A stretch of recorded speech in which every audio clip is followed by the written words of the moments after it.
folks, and welcome to your outlet for outdoors and Western lifestyle, The Ben Show. I am your host, Rebecca Wanner, a.k.a. Beck. We say this each week. We do love hearing from all of you, your comments, stories, ideas.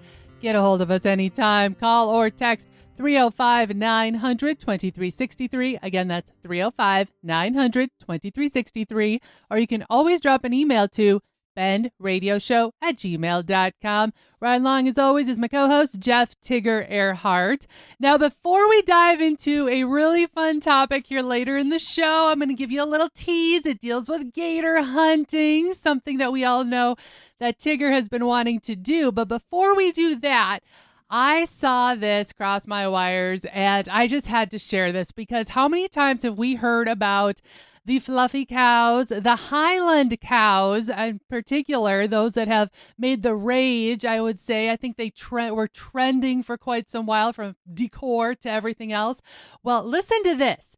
In the United Kingdom, one farmer is taking an unusual step to protect his livestock from social media attention by trying to make them less cute. Alex Birch, a farmer in Derbyshire, UK, says he plans to crossbreed his Highland cattle to reduce their famously photogenic appearance. The goal? Discourage influencers and visitors from approaching them for selfies and videos. Birch says the problem has grown over several years. Tourists regularly entering fields, touching the animals, and filming content, sometimes even staging yoga sessions nearby. The cows, which graze in the scenic Baslow Edge, have become a viral attraction online. Local authorities, including the Peak District National Park Authority, have repeatedly warned visitors not to approach or touch the animals, citing real risks of trampling or injury, especially when calves are present. Hello, we know what time of year it is right now. It's calving season.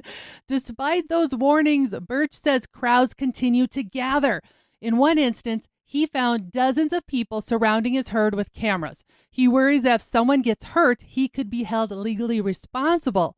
Crossbreeding the cattle with other hill breeds, he says, may tone down their shaggy coats and distinctive look, features that have fueled their online popularity. It's not a decision he's happy about. The cows have been in his family since the 1970s, but for Birch, it's become a choice between preserving tradition and protecting both animals and people from a growing social media trend. This is a dumb story. This is a dumb story because I have so many questions.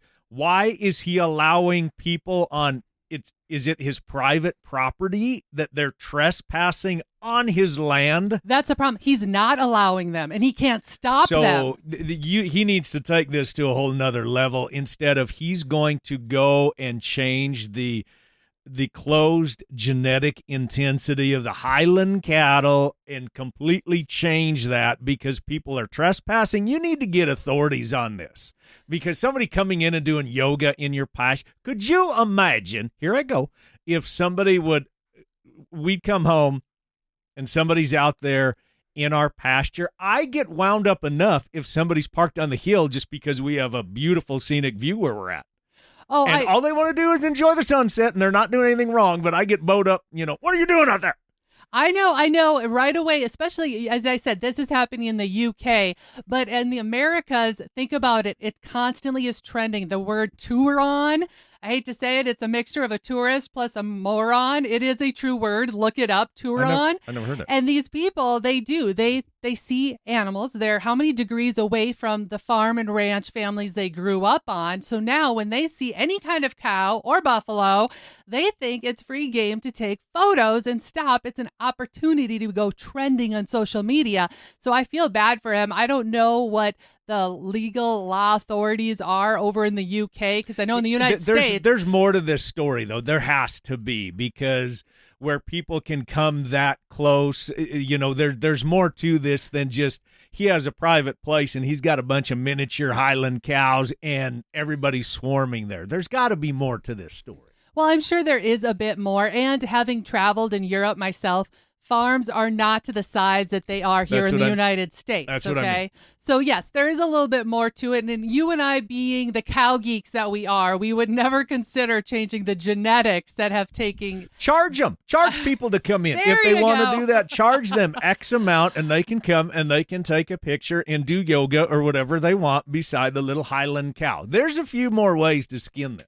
We'll just leave it at that. So are we moving on to gator hunting? Yes. Okay, so those of you that have followed the show, you know Beck and I have talked about gator hunting for a couple years now.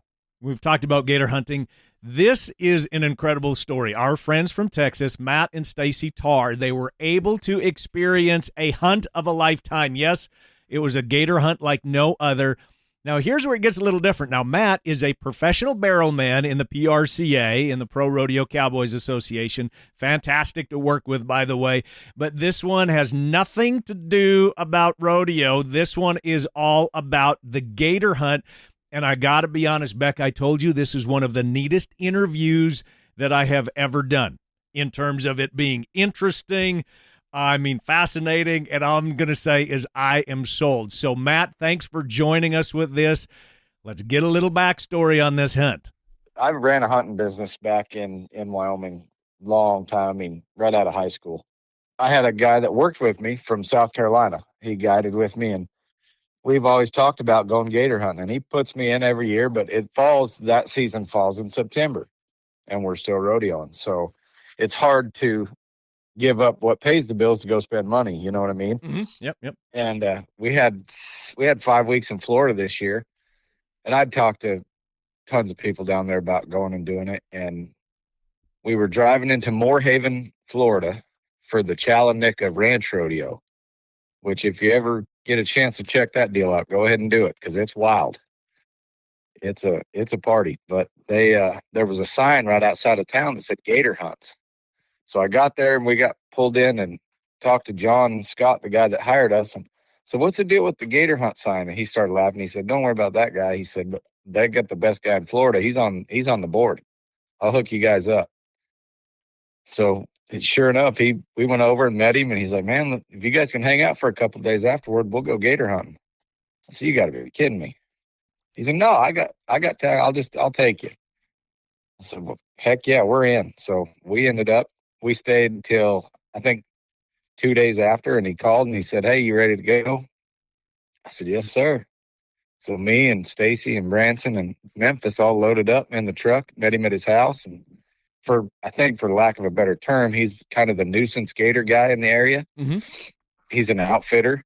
He outfits turkeys, pigs, gators, and he's born and raised down there. And he has, I can't remember the exact number, but somewhere close to 300,000 acres down there that he can hunt. And it's all sugarcane fields, and all those sugarcane fields have canals that run down them. Northwest, east, south. I mean, there's water everywhere. And we drove around, and if we saw one, we saw 50 gators that day in 4 hours. It was unbelievable. He was really cool where he took the time to teach us something about it, and like measuring tracks and measuring slides. And now I know that if you come up on a gator track, you can measure from the tip of the claw on the back foot to the back of the heel, and that'll pretty much tell you how long they are. It's just truly a blessing is what it was. I mean, the guy is one of the neatest humans you'll ever meet. Just super down to earth, super good guy. Him and his whole family, and that whole area is just a small town feel, What did you use to harvest your gator? Because when Beck and I looked into it and looked at different areas, we looked at Louisiana, we looked at Florida, we looked at different places, and depending upon the guiding service, you could use a firearm, you could use different types of weapons to harvest said gator. What did you use? We used a 308. Oh, gotcha. He had a gun. And you ended up, so I alluded to this, it measured just a tick under 11 feet. Was that right? Yeah. He was 10'8". He was 10 foot 8 inches. And Bransen shot one that was 8'3". And I thought that was big. So how do you measure those? From Ruta to Tuta? Is that pretty much? Yep. From tip to tip. He just ran a tape measure down it. And from tip to tip, it was 10 foot 8. And I mean, it was unbelievable just how big they are. I had no idea. I mean, you see them in the, you can go to Gatorland or your places like that and you see them, right? But to see one of those things up close, he said, they're like snakes. He said, stay away from their mouth. It doesn't matter. I mean, for a long time after they're shot, they can bite you. You can't hold it from shutting, but you can hold it closed. Gotcha. Is what he told me. We got back to his place probably an hour and a half after I shot mine, and he dropped the tailgate and went to pull him back in the truck bed, and that one of mine hit him. And when I say flung him, this is a 6'3", 6'4", 280-pound man, and flung him like he was nothing. An hour and a half after he'd been shot. The power in those things are unbelievable. Folks, we are not done with this story yet. We have part 2 coming up right after the break. You're listening to The Ben Show. We'll be back right after this.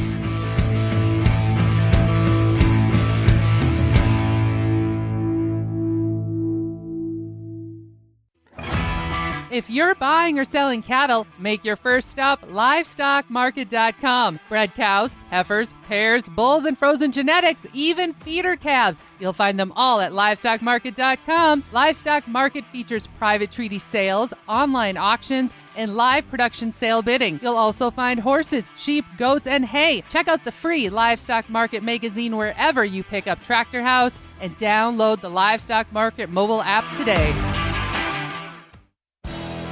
Hey guys and gals, this is John Armand with Ultimate Outdoor Adventures TV. Ultimate Outdoor Adventures TV travels the back roads to the backwaters in pursuit of the ultimate adventure in hunting and fishing. Join Team UOA every week for exciting action in the crosshairs of the outdoors. Catch Ultimate Outdoor Adventures TV on YouTube, Amazon Prime, and make sure to follow Team UOA on Facebook and Instagram to share in the ultimate outdoor adventure. The world-famous Miles City Buck and Horse Sale is back for the 75th anniversary Western experience of a lifetime. Join us May 14th through the 17th in Miles City, Montana. From the finest bucking stock to electrifying horse racing, this event has it all. And don't miss out on the Pendleton Whiskey Kickoff Concert featuring Trace Atkins and special guests Cord Blunt and Kenny Fiedler. Mark your calendars for the world-famous Miles City Buck and Horse Sale, where the spirit of the West comes alive. Get your tickets at buckinghorsesale.com.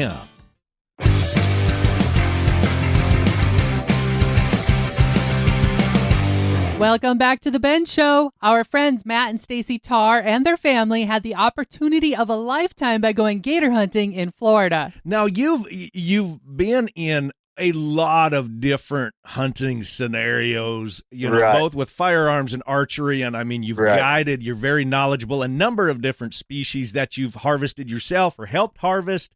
Right. So what was it like when all of a sudden you are either, and I don't know, were you in a boat or the truck or what, of when you spotted this gator and you were looking and you looked at your son and you kind of said, this is a really big lizard. I mean, I mean, let's just be honest. I mean, did it kind of give you the willies a little bit, even though you've been in snake country and all of that, but didn't you just kind of look at it and say, all right, here, I've got my son Bransen with me, and this is a monster lizard. Right. It was cool because we got to watch 3 hours of watching them and like how they act. And the one I killed, we came up on him about an hour before he was off in the water, and Justin, the owner of Gator Glades, he'd called him. He'd made a baby gator sound with his mouth.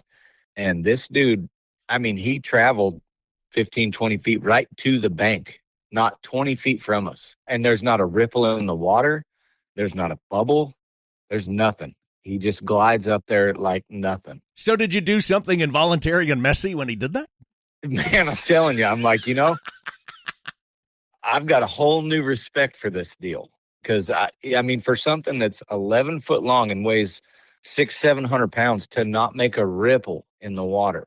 When your finger touches the top of the water, it ripples. And this thing's 600-700 pounds and didn't even didn't move the water at all.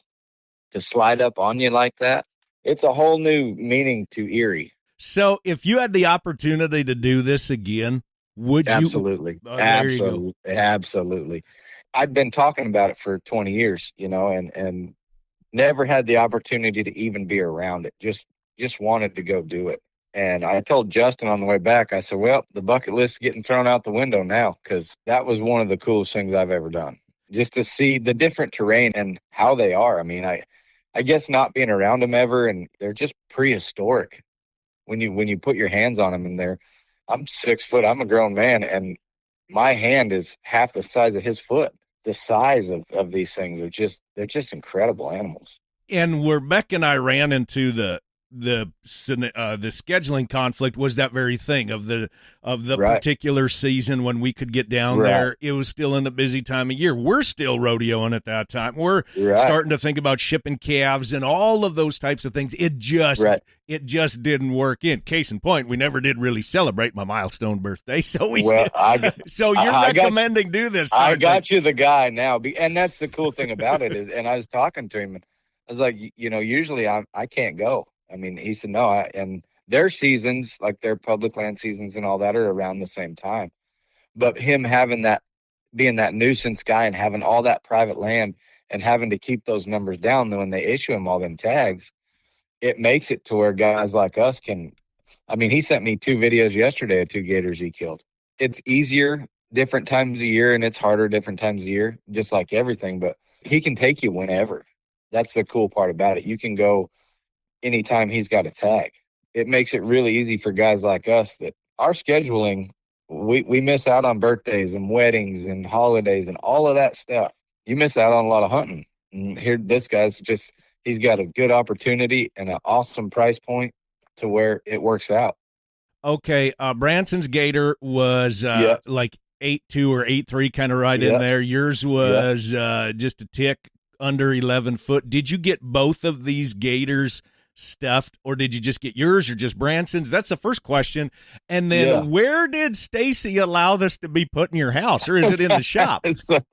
So my wife, God bless her, she understands that I'm half caveman and I like seeing dead things, so we took Branson's, we took him to the processor there in just down the road. We got everything processed. I think my meat should be showing up here anytime. But I think off of mine alone, we got like 75 pounds of meat off of that thing. The more I was around them, the more I learned how much weight comes from their head and how much from that skin. Those scales and scoots on the back of that gator are massive. I brought Branson's head home with us, and I boiled it out in European, mounted it for him for his birthday. So me and him got to do that, and that was pretty cool. And then Stacie actually, she wanted to get mine mounted, and she picked out the mount and everything that she wanted, and she's going to have it on the bar here at the house, so that we'll pick that up sometime next year. That is awesome. That is an incredible story. All right, so I hope Beck was listening to this. Man, it was, hey, I'm telling you, I got the guy. He's very, very knowledgeable and easy, and he has gators upon gators, man. I mean, we saw so many gators and just didn't even scratch the surface of the amount of land that this gentleman has to hunt. Down there they have, and I don't remember the name of the tag, but there's a tag that out-of-staters can buy to hunt with him. There's a bunch of different tags, but I don't remember the name of this one. It was all 100% legal. It was like a $50 tag or something like that I had to buy to hunt with him. And man, it was awesome. He made it to where I could bring my whole family. Right. So Memphis, Stacie, Branson, everybody. He was big on the whole family. He wanted the kids there. He wanted the kids outdoors. Where does this rank in all of your hunting experiences? Is this the number one so far? For me, as far as what I have harvested myself, absolutely. And it is easy top 3 coolest hunts I've ever been on, period. I guess it's almost not fair because I put it on such a pedestal for such a long time as an unreachable thing. I mean, 20 years trying to get this done, you kind of, it'll never happen. You know what I mean? I was a fish out of water. I couldn't see them things for love or money. When they're in that water or they're up against them banks, I couldn't see them. But I can sit 2 miles away and glass mule deer all day long, or glass sheep. I mean, it was a humbling experience. just everything about it. The people, the opportunity to have my entire family with me. And I could have gone home. Bransen shot his first. I could have gone home after that. To have the opportunity to take your 14-year-old son and go do something like that is just beyond measure. For what I've ever hunted myself, absolutely the tip of the sword. Now, if this doesn't convince you to book plane tickets and head to Florida to go gator hunting, nothing will. Was this not the most amazing story? And you've got the pictures from Matt and Stacie. They're going to be on the Bend page as well, right? Yes. On the website? Head to the website, thebendshow.com, for pictures, as well as to book yourself a hunt with Gator Glades Hunts out of Moorhaven, Florida. Thank you, Matt, for being on the show and sharing your story. And again, congratulations to both you and Bransen on tagging some amazing alligators. Matt's was 10.8 feet, by the way, and Bransen's 8.3 feet. Awesome. Not a bad day, if you ask me. On that note, let's take a short break. We got more of the Ben Show right after this.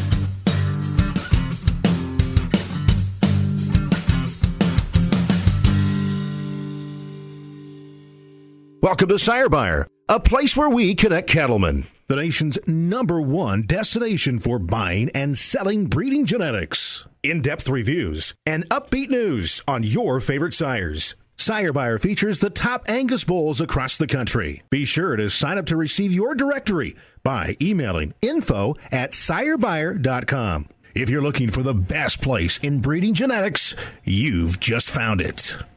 The hunt, the stories, the memories. This is Jake Fenrick with JB's Wildlife Designs. Let me capture and preserve that hunt, that story, that memory with a trophy mount to last you a lifetime. Look us up on Facebook at JB's Wildlife Designs to see samples of our taxidermy, and reach out at any time with any and all questions you may have. This is Jake Fenrick with JB's Wildlife Designs. Taxidermy is my passion. Let me preserve yours. The world-famous Miles City Bucking Horse Sale is back, featuring one of the largest one-day matched bronc riding events presented by True Vet Solutions. Join us on Sunday, May 17th for a PRCA-sanctioned spectacle where over 30 elite bronc riders compete for a massive $75,000 purse in honor of the 75th Annual Miles City Bucking Horse Sale. Visit buckinghorsesale.com for schedule and tickets. The world-famous Miles City Bucking Horse Sale, where the spirit of the West comes alive.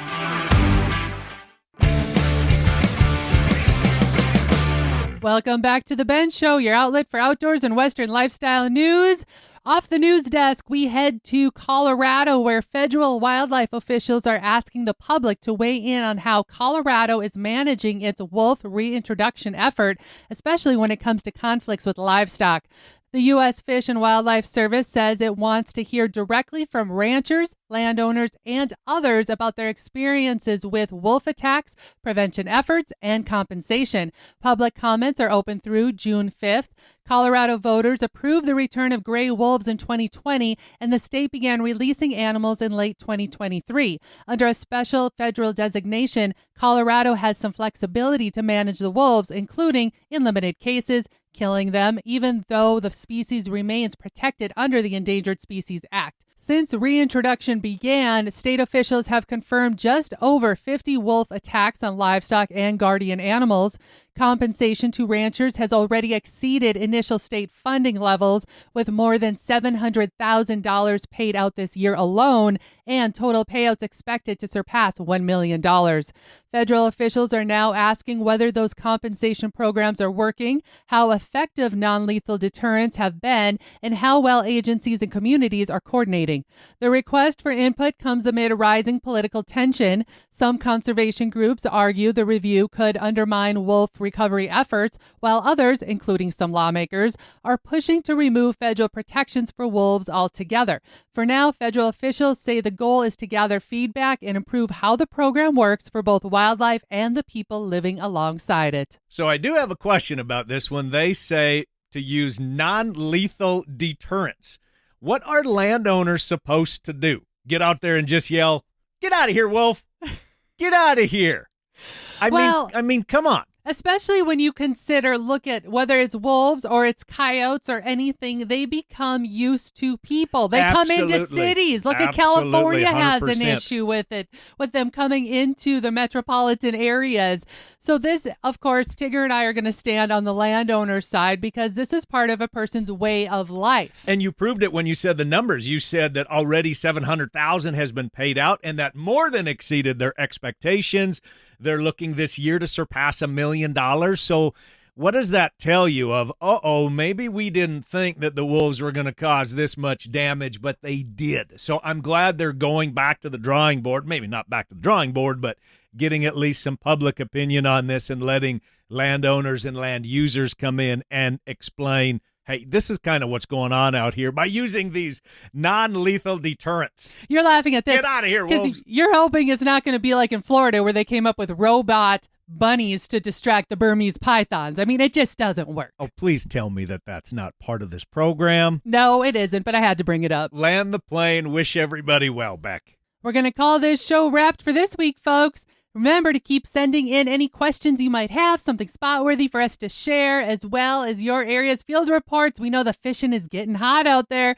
That number you can call or text anytime, 305-900-2363. Again, that's 305-900-2363. Or you can always email bendradioshow@gmail.com. And if you missed part of this show or want to hear past episodes, you can find them all on the website, thebendshow.com. Finally, a big thanks to all you listeners out there that came along. And whether you're coming or going today, stay with us as we ranch it up. And remember to keep up with me, Beck, all week long by following The Bend on Facebook and on Instagram @The Bend Show. This is Rebecca Wanner. Catch Beck if you can next week on The Bend.